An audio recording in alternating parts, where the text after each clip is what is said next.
India, however, is ahead of China when it comes to growth in minting unicorns.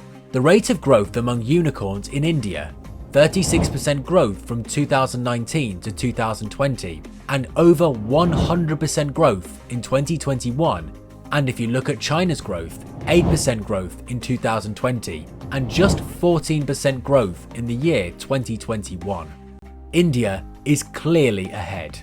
And according to Inc. 42's The State of Indian Startup Ecosystem report, India will beat China to become number 2 in terms of total unicorns by the year 2025.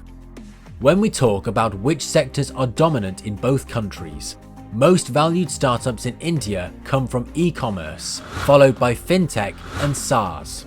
For China, the leading sectors are finance, internet, and logistics.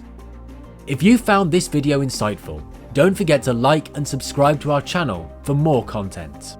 Do you think India's economy is ever going to surpass the economy of China? Let us know in the comments.